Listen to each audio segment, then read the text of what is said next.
Okay, everybody, thanks very much for making it. There'll be people dropping in all the time as we talk, no doubt. I've hit the record button, so we are recorded. The first half of this session where we have presentation, we're recorded. Then we'll stop recording and we have a open chat.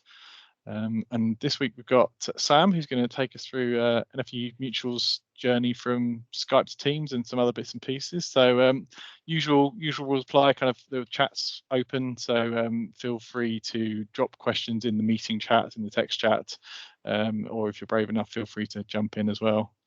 So Sam, you could probably do a better introduction than me, so do you want to introduce yourself and give us a little bit of background, please? Yeah, of course, no worries. I did also, I promise this won't be death by PowerPoint, but I did bring a couple of slides. I know it helps some people just kind of keep focus on things. So let me just throw those up very quickly. I love PowerPoint Live, but sometimes it just doesn't sync up with what you want to put on your screen. It's all right, I'll just do it the quick way.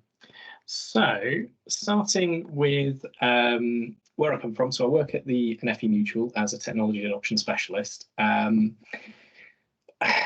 So what we kind of do, and the way that I tend to talk about the Mutual, they try and be the almost like the Waitrose or the John Lewis of insurance companies. They want to be a little bit more premium end, very sort of focused on either agricultural business or commercial business. You don't tend to see too many of our customers in, like you wouldn't just go and get your general car insurance through the Mutual. I mean, you might do, but it's not really where the bulk of the business is.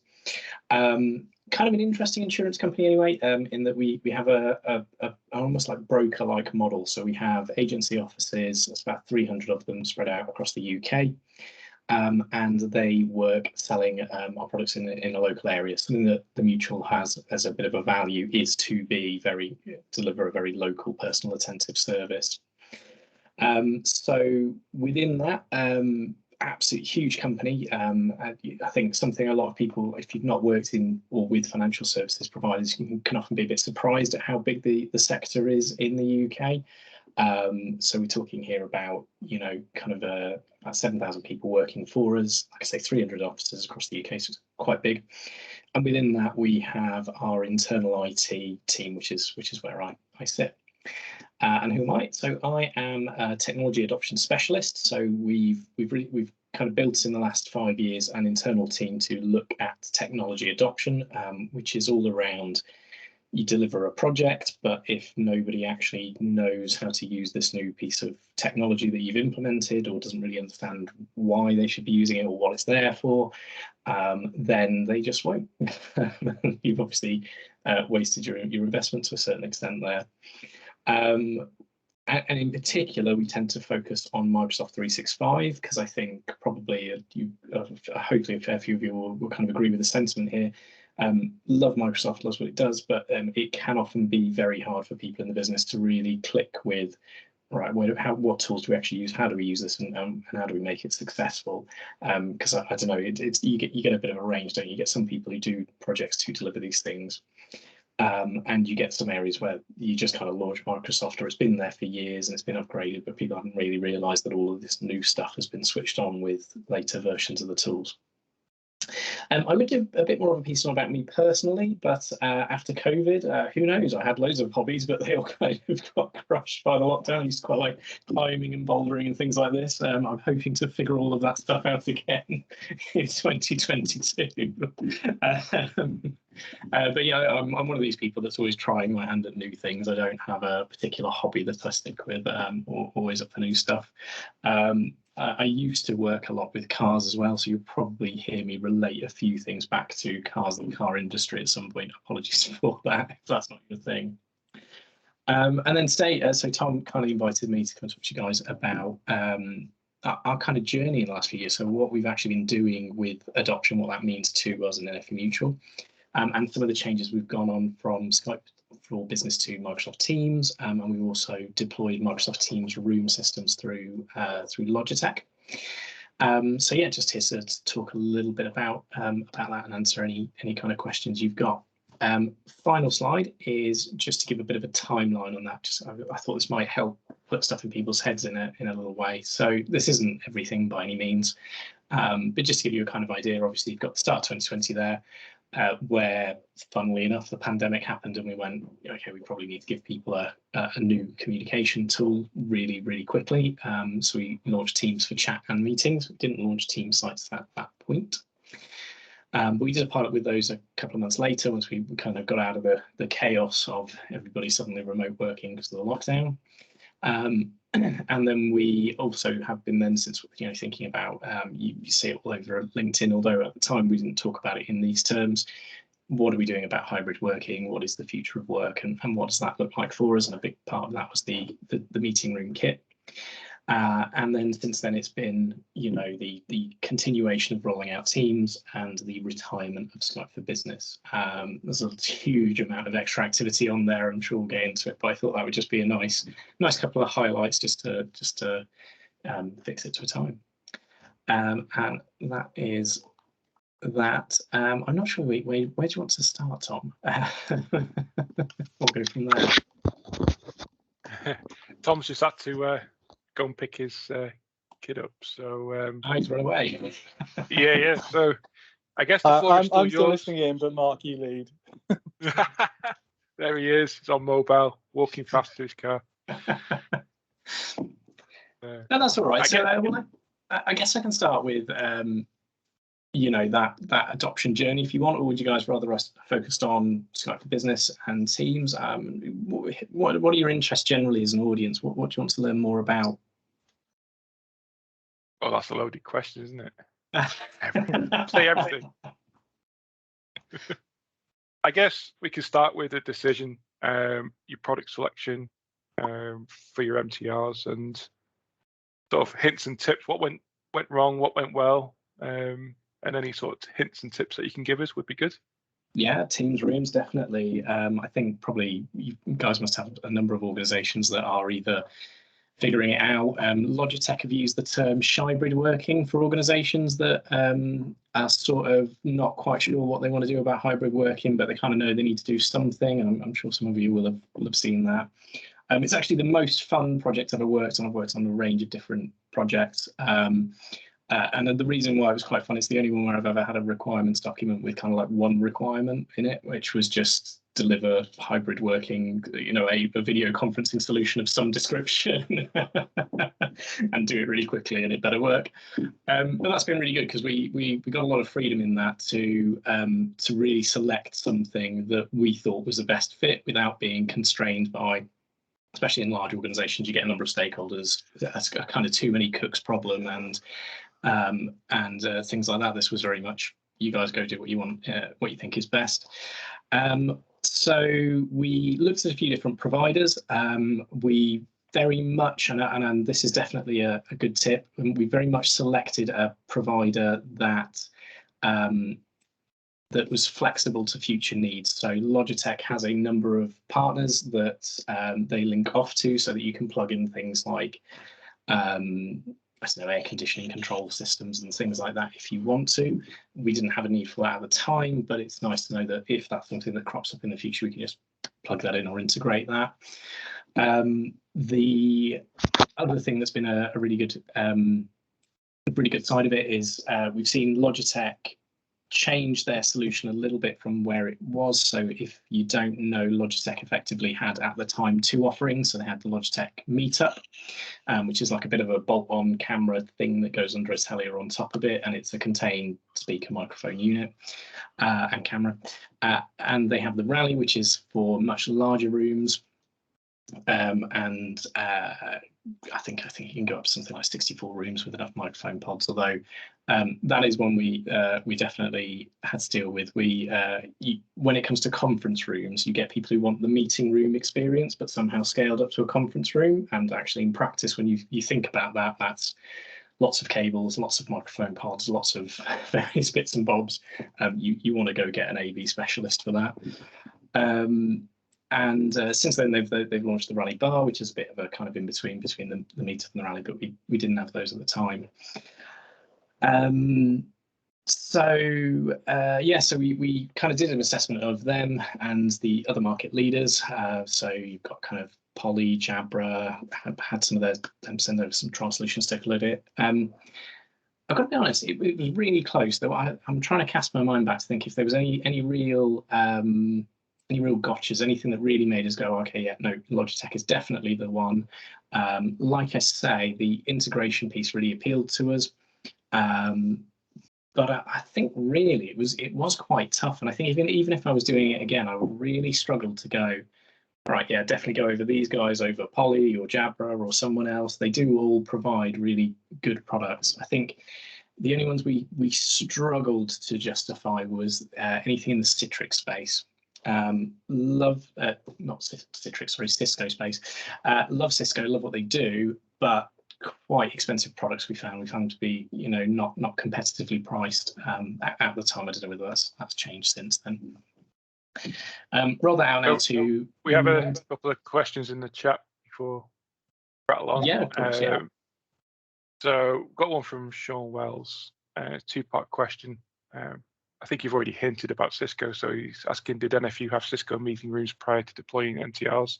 And if so, did you have a CVI solution to begin with before going MTR? So we had, how can I put this? We had a variety of experiments in meeting room solutions that had been delivered over the years, some of which were somewhat working, some of which were in cupboards and things like that. And some of that was Cisco equipment. I kind of took the approach that I didn't know how old any of this stuff was. We don't really seem to have any design documents on a lot of it. And rather than integrate with the solution that we were bringing in, just stripped it out. No, there was not a CVI solution to bridge the gap between Cisco and the deployed MTRs. We took the approach of we're just going to go directly into this. Again, another nice benefit. Any IT professional tells you, doesn't it? Integrating things is often the hardest part of the job. So not having to do that makes stuff a lot easier. Solution for telephony. So that's actually an ongoing piece for us at the moment. So we have Cisco still for our telephony solution. We've got a project that's looking at that. I couldn't really tell you too much about that on this call at the moment because it's all still up in the air and up for discussion. But yeah, just kind of recap that a little bit. So that it is an organization that's not particularly meeting room focused, didn't really have a hybrid working culture or hybrid meeting culture beforehand. I think it's surprisingly common, actually. I think, you know, when I go visit and talk to some of our other insurance companies and things like that, you get a bit of a mix of it. Often, like the directors' rooms have a meeting room solution installed, but then, you know, everywhere else doesn't really. Yeah, I don't think we were too unusual in that. Other things that have been good about it. So the recent upgrades to it, brilliant. I think Microsoft's approach in rolling out updates to it works quite well. You know, we don't tend to get a lot of kind of a new feature or new products is rolled out and we get loads of issues with it. The devices update themselves quite effectively. Logitech have been quite good at supporting us in it in that space, although I don't think they would think it unfair of me to say that their notification portal is still a bit of a work in progress. It's there, it works, but they've got a roadmap with a lot of features coming in on it. Whereas you might find if you were like a ServiceNow customer or something like that, those kind of tools probably provide better reporting or notification capabilities. So in terms of somebody else could have put in then, sorry. Unless it was just feedback. So obviously the NFU will have lots of different types of meeting rooms and Logitech have different devices for different meeting rooms. How did you approach making sure that you had the right equipment in the right room for the right purpose? Was there a decision around that, or was it just buy one model and make it fit all? No, that was a real challenge. We have some offices that are lovely, built around the lakeside, but one of the buildings, for example, is an old manor house that was rebuilt in the style. Sorry, it was knocked down and rebuilt as an office, but it was rebuilt in the style of the manor house to kind of try and preserve the history of the place, which is great for a manor house, but a bit strange for an office. And presume it gives our properties teams a bit of a headache from time to time. Actually, Logitech are really strong in that space. So they have some sizing guides on their website. They really do help you break down how to deliver the rooms. And since then, on YouTube, Microsoft have got a few kind of these nice 3D videos where the kind of camera flies around the meeting room and shows you where all the bits of kit should go and the wiring, which are tremendously helpful. So what basically we use that to put it together. I think if we were doing it again, now there is the rally bar solution. We probably would have selected that over the rally. I think we probably picked a few too many rallies for rooms that were not necessarily big enough for it, but we weren't quite sure the meetup was going to fit, so we kind of overcompensated, put the rally in and all the bits of kit.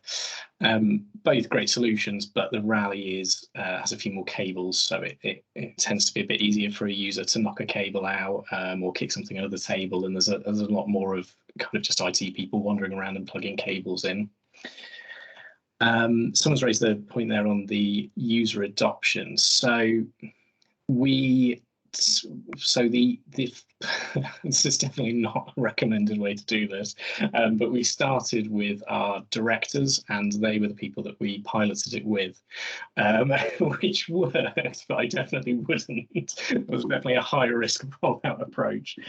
So I made sure I was kind of on site with the kit. I had an engineer stood up for each day of the days that they were going to use the meetings, and we made sure that we worked with them and got all their issues sorted. It worked really well, and it did get us the backing we needed. They pretty much all concluded at the end of it, yeah, this is great. Well, here's some money, go roll it out. But yeah, I definitely wouldn't necessarily recommend that with anyone else. I think some of the things we have found in user adoption, if you're an organization a bit like us, where you don't have that culture and people haven't really done virtual or hybrid meetings in a room before, you will get a lot of people just not knowing how to use the kit. You will get people who will not read anything in the room, will not read user guides, will not read training manuals, and the first thing they will do is just start unplugging cables out the back of it. So anything you can do to fix cables, there's all kinds of like little plastic clips, Kensington locks, things like that. They are a must. You must do that. If you can hide things away behind wall panels, definitely do that. So obviously make sure your IT teams know where to get them. But I mean, so we did these foot-high pyramids in NFU Mutual, so bright yellow, explaining how to use the meeting room kit. And I had a moment with one person where they'd invited me into the room to ask me how to use the kit, and they were sat right next to this pyramid, and they were going, oh, there's just no instructions on how to use this. And I was like, it's right there, right next to you. So really don't underestimate the amount that you would just have to go around and explain that to people. Something that does work really well in terms of adoption. So we did, we had some of our teams just pick somebody to be a champion. So if you know anything about PROSCI, you know anything about their adoption approach, they talk about creating a champions network. So creating a number of people from the business who just are a bit more interested in this stuff. Probably skipping ahead to a slightly different topic, but that really works for us. So we have about 180 champions across the NFU Mutual. They're fantastic. They're not technical people. They work in the business.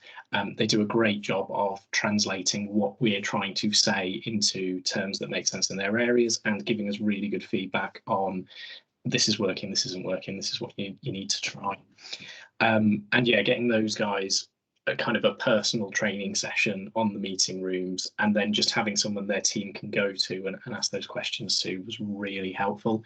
The other thing you can do is get the teams to split themselves across 2 meeting rooms, get them to do it with like a team meeting or something that's quite safe or low risk, and just play with it. Do the team meeting with half the team in one room, half the team in the other room. They'll learn it. They won't have any issues in it. That's really effective as well. But yeah, I would say don't spend too much time on training videos and things like that. It doesn't get read or it doesn't get understood properly. That kind of thing. I have a quick question around everyone's favorite topic, licensing. Did you end up looking at anything like the Teams Room Premium license, or did you kind of any sort of managed service around the devices inside those rooms? Yes, so we this is actually one where across generally across providers we've really struggled with this. It's quite hard to get a complete service. I feel like probably Microsoft with their premium stuff is going to be there quite soon. But today, everyone has some kind of gap in their offering. So they'll do you kind of remote support, but then they won't do any kind of on-site engineers to actually come out and replace things. They'll manage your vulnerabilities and your updates, but then they can't manage adding in new devices. There's just always some kind of gap there. And I'll be honest, that is something we're still trying to figure out to a certain extent. We kind of know what we want, but we are having to get service A over here to plug these bits, service B over here to plug these bits, and it would be nicer if there was just one there. It's a quick one into the chat there. Someone's asked about how many users we have on Teams. So we have in the rooms, we have 90 meeting rooms out of about 300. And in terms of Teams users, we have about 7,000 users across the organization. How many rooms are migrated to MTR? So yeah, all the rooms are migrated across to Logitech. We've kind of, like I said, we've gone all in. I didn't want to integrate with anything. It really felt, we'd have like one Cisco solution in one room. We had a few Surface hubs in a few other rooms. Rather than trying to get all of that to work together, we would just strip it out and replace it. I don't know if people have seen as well, Microsoft now do a buyback on telephony and video conferencing solutions, so you can kind of just hand your stuff over to them. They'll give you some money for it, which is something you can do now. All MTRs rolled out on Windows. I have seen the what are they called? The Teams boards. So they're almost like a very cut down Surface hub. I think we'll probably start looking at those next. Those seem quite interesting.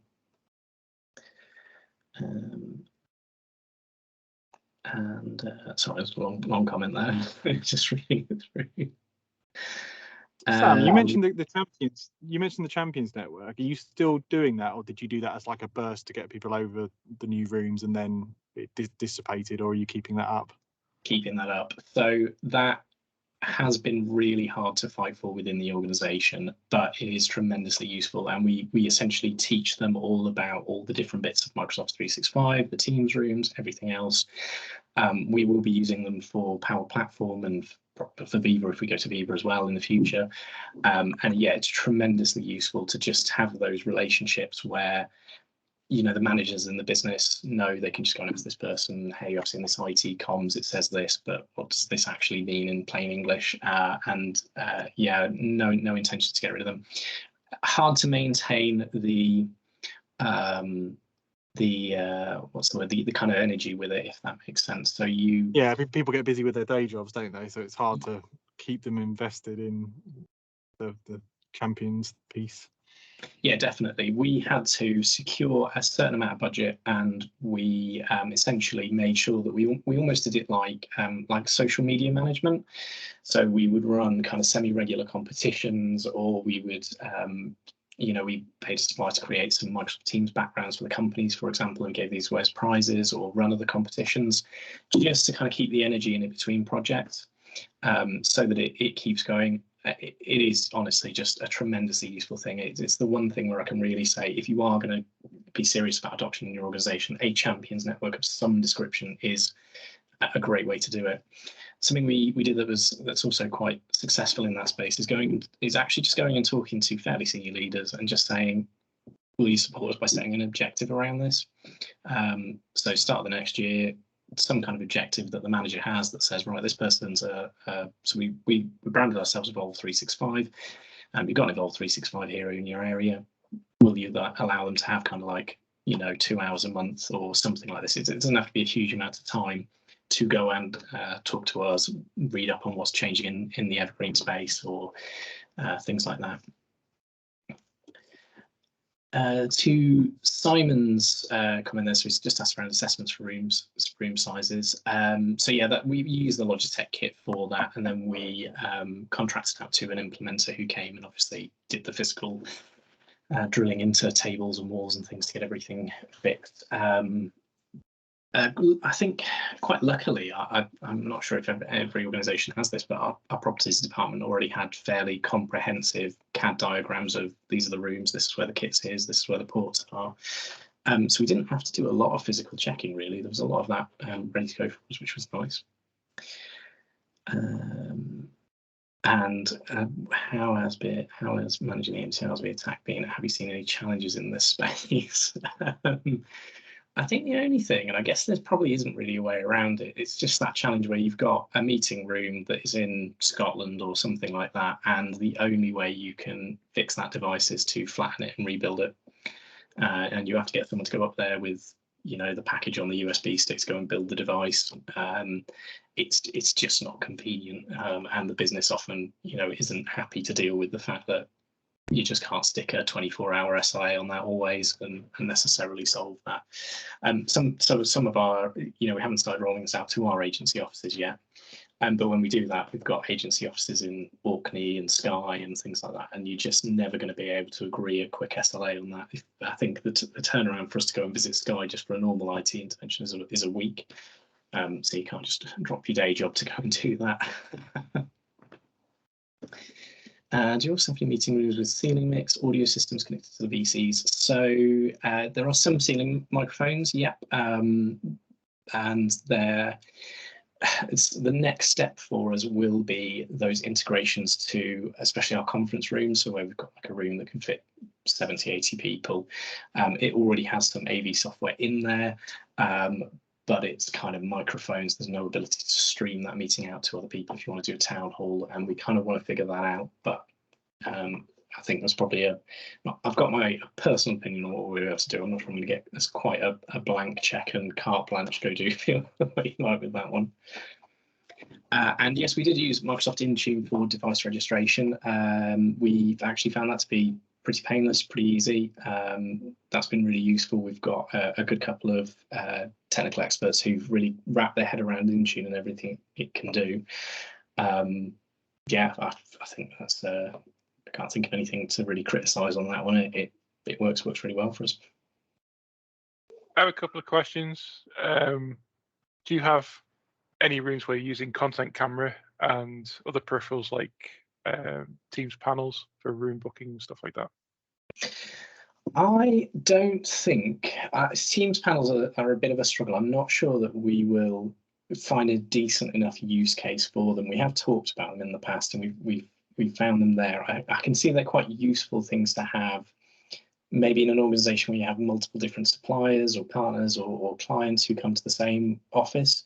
But because it's all NFU Mutual staff, everybody, even though it's quite a big business, because it's quite a lot of small offices, everyone tends to know everyone and knows what they're doing. So I'm not sure there's as big a use case for that. Content cameras are a very interesting one. So we've just done a laptop refresh. We've got a number of laptops now that have kind of touchscreens with them, HP devices. And I actually show people, you can just bring a whiteboard, share your screen from that to the same meeting room devices on, and then you've got a pen and a whiteboard in your hand basically, and you can draw on that. If someone else needs to join in, draw on that whiteboard, they can as well. But I think there will be a space for content cameras. I think that will kind of grow and develop over time. I'm just not quite sure where yet. Or like I say, the alternative would be those the Android team screens. I really can't remember what they're called. Apologies. Patrick.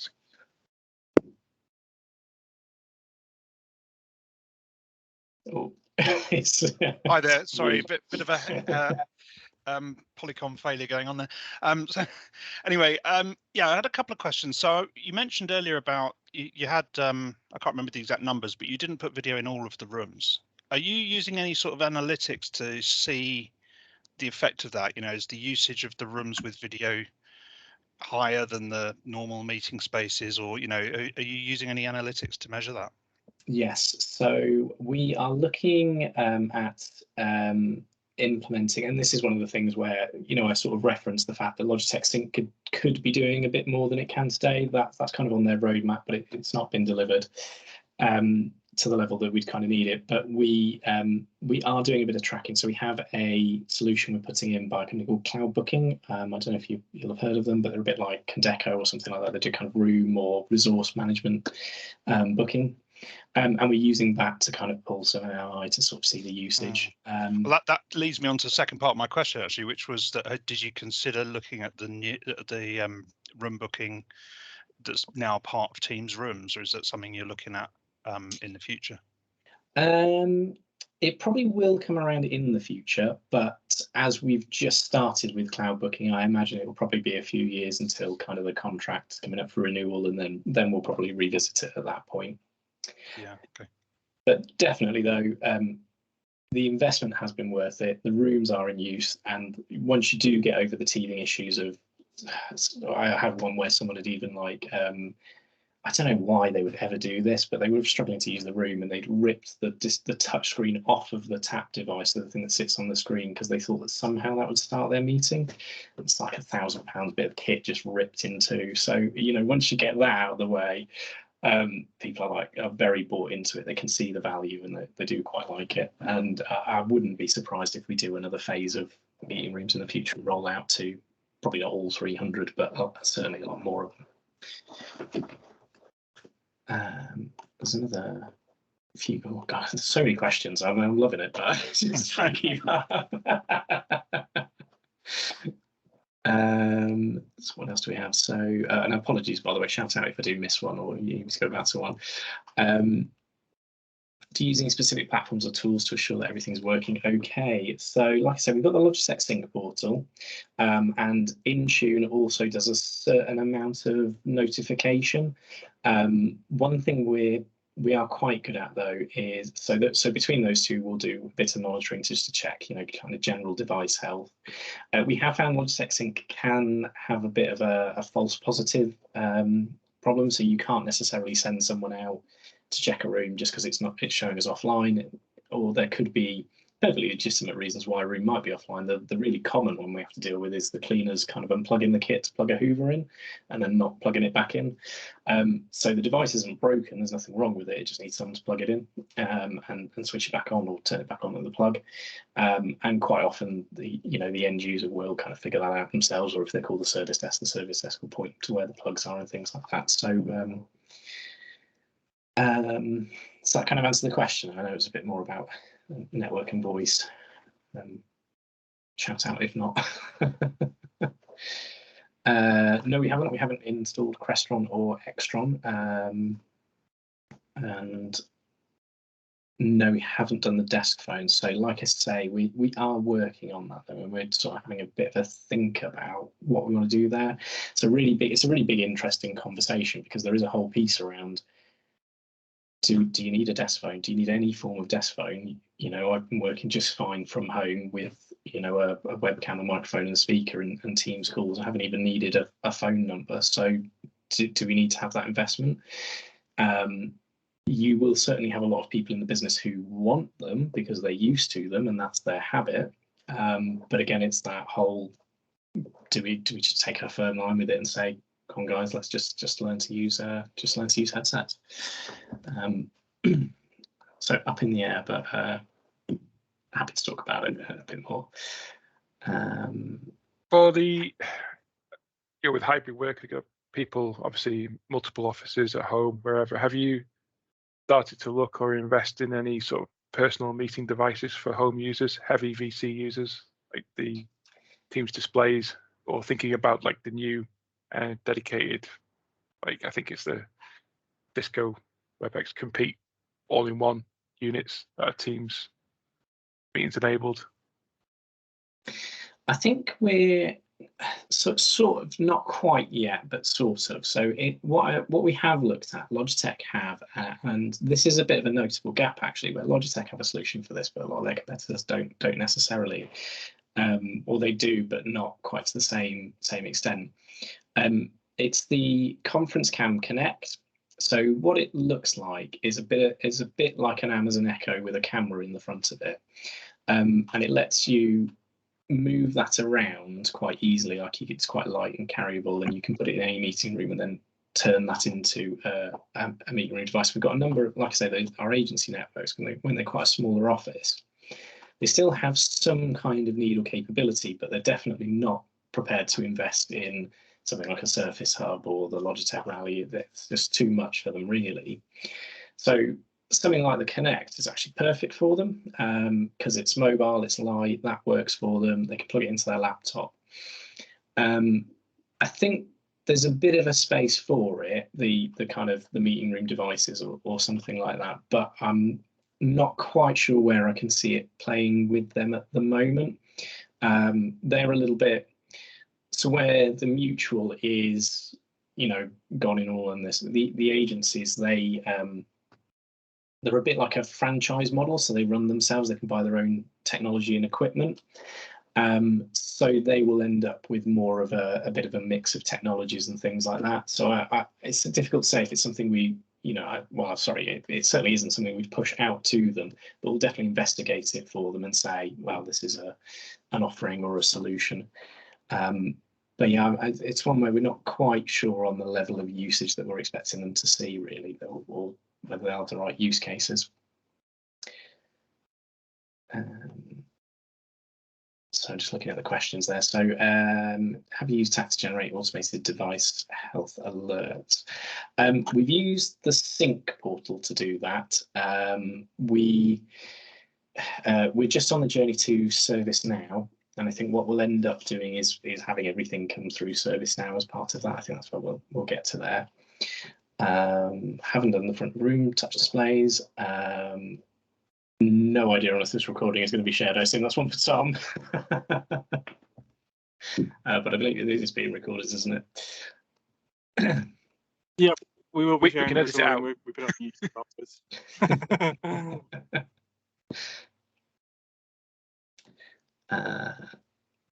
And I'm loving that quick start wallpaper. I don't know if everyone can see that in the chat, but that's a great idea. I must admit, the thing, like I say, so we did these little pyramids, and they were quite bright. Yeah, you have to get someone to go around and maybe do something like that, or stick a poster on the wall or something. You won't be able to get away from doing that. Definitely need that in terms of adoption.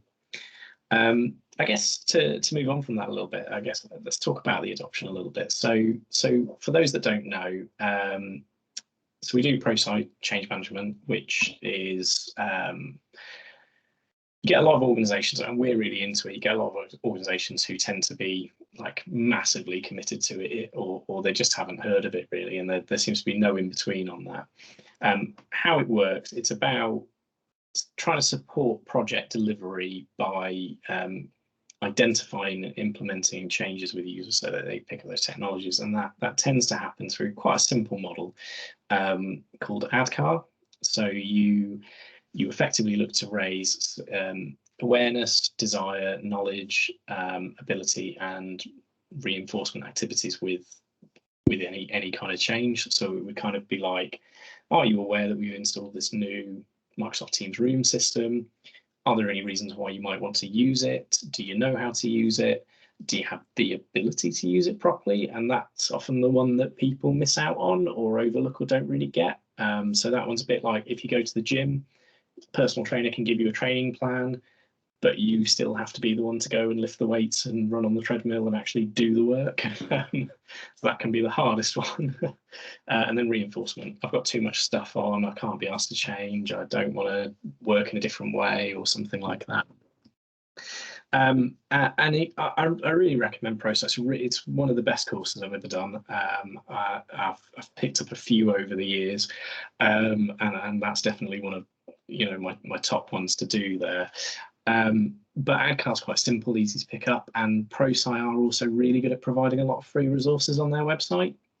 So you have to have done their course to be able to share a lot of their materials, but they still have a lot of free ones on their site, and they do talk about things like setting up a heroes network, a champions network, and things like that. And tremendously useful, and we apply that to every change that we do going forwards now, and try and really think about how to bring it back to things because if you can have, like I say, meeting rooms should feel like the most obvious simple change. People have been working from home for 2 years, they've been using Teams, they're totally bought into it and ready to go.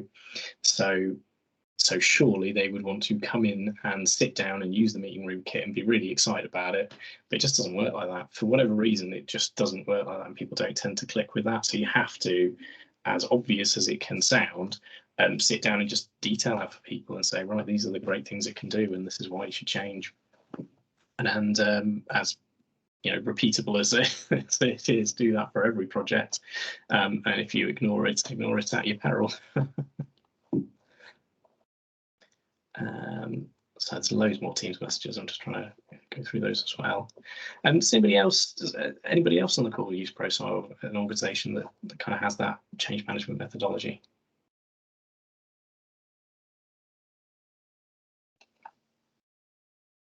Or what's the other one? APMG. I'm probably getting the acronyms wrong there.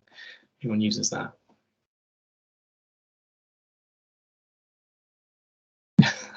there is I think it sounds to me like your organisation's really ahead of the curve on that sort of thing. And I'm not a workplace consultant, but I come into I interact with them all the time, and my partner is now, and it seems to be, and maybe Tom and Mark especially might really be able to add some insight into this. It's often the message from the consultancy is you need to think about these things, and the reaction of the client is I have no idea what you're talking about. So the question is, what I don't know really what the question is, but how did your organization make that decision to be that go ahead on planning and deployment and delivery and training and adoption and all of that, and why do you think so much of the rest of the market just isn't thinking that way? Yeah, that's a really good question. So first, we really had to fight for it. We really had to go, look, we believe in this, we're really passionate about it. Something's got to change. We keep seeing the same problems happen over and over again with projects, and we have to make these huge changes. So PROSCI does cover it. It does have it as part of it when it talks about engaging with stakeholders and creating a sort of stakeholder map. I think where I would start is you'll kind of hear this in a lot of consultancies, but you can never go high enough up the chain, and that's really true. And it also really helps to almost like don't talk about it initially, just be really personable with that person, or find something else to talk about and get your foot in the door. I had it's a bit of a silly one, but it was a really interesting case study. It was the guys at Extinction Rebellion. They were talking about trying to get Marks and Spencers to be a living wage employer. So they had a meeting with all the people who run Marks and Spencers, their directors and the C-level, and they made sure that they did a bit of research into the background of each and every single one of them. And I think they sewed like a little tapestry with all the things about their life and then handed them over. And that may be a little bit itch, I guess, or a little bit of an odd way to approach it, but it got a conversation started. And I think when you are a director, you do just deal with people constantly coming to you and asking for things and trying to get stuff moving. So trying to not do that to start with and work your way up to it definitely helps. I definitely always find that when I'm dealing with senior leaders. The other thing is you can't overestimate how they just don't understand the language or the way that you're trying to approach it. So one of the things I always try and do is break it back down to, I joked with the car thing at first, but that always works. Going back to, well, it's a bit like, when a car runs like this, or it's a bit like when you're in the gym and this happens. And if you cannot find some relatable real world way to explain it, you're just gonna run into a bus straight away. I think that's been a really helpful, just a tiny little trick that really makes a huge difference in terms of starting that conversation. I think the other thing is people see communications and training and coaching and that sort of stuff as a little bit fluffy, and they don't. And it's wrong. They shouldn't really, but they do. So I think it helps to break it down to like those practical steps. And like I say, we said to those directors, well, you know, can you just give our champions like a couple of hours a month? Can you set that objective? And if you relate it to a direct action they can go and implement, that makes it a lot more relatable for them. It's not, you know, we'll do some comms and it'll look like this. It needs to be, I need you to make sure that when I send this message out, you go and share that with your teams and you go and talk to them about it. And then suddenly they're a lot more involved in it and they've got a lot more power around the delivery of it. Which means they feel like they can kind of own it and do it a little bit more. If it's otherwise you can end up with a lot of like kind of tribalism. You can end up with people going like, oh, it's us versus you, it's us versus IT and the kind of teams that are out there. So if you can help break that down by, I know it sounds a bit simple, but it really works, giving them a practical action they can do and take ownership of it. I'm sure the more seasoned people in IT would definitely say that sometimes it can be helpful to solve IT issues to make the person who's got the issue feel a bit like they've got some way of fixing it, and it applies to this as well.